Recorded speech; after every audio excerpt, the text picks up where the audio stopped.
Јас чекам автобус, ама јас не гледам. И да поминам во автобус се случи да се удрам во девојче и девојчето падна.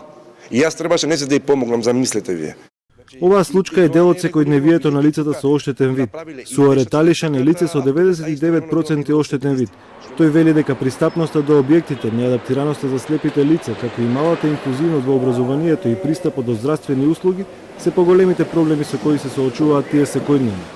Неопходно е подигнување на јавната свест и отстранување на дискриминацијата и стигматизацијата, но напоменува дека еден од главните проблеми е недостатокот на стручен кадар кој ќе работи пред се со децата со оштетен вид. Тука мора да работат тифлолози кои ги препознаваат нивните категории и кои ќе можат да го осамостојат и интегрираат личноста, тоест детето да биде самостоен во животот, бидејќи сепак нашето укажување е дека треба сите да се базираме на рехабилитација, бидејќи образованието не е рехабилитација на детето за да го ти го самостоиш, бидејќи рехабилитацијата е нешто што е вон образовна програма. Македонија пред 7 години ја ратификуваше Конвенцијата за правата на лицата со попреченост.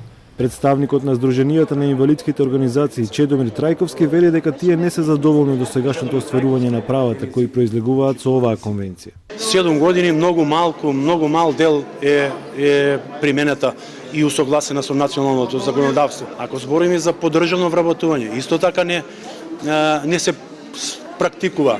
Ако зборуваме за право на самостоен живот во заедницата, значи во местото на живење. Исто така се уште сега се прават некои обиди и на почеток сме на оваа реформа со новата влада, меѓутоа до сега тоа практично беше неостварливо. Народниот правобранител денеска ги соопшти резултатите од истражувањето за вклученоста на децата со попреченост во предучилишните установи. Генералниот заклучок е дека предучилишното образование не ги нуди потребните услови и можности за прием и оптимален развој на секое дете.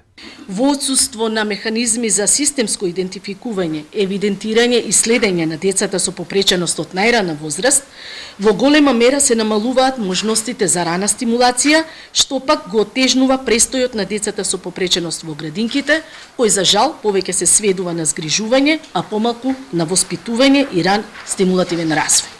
Во Македонија околу 10% од граѓаните се соочуваат со некаков вид попреченост. Државата денес го одбележува Светскиот ден на лицата со попреченост.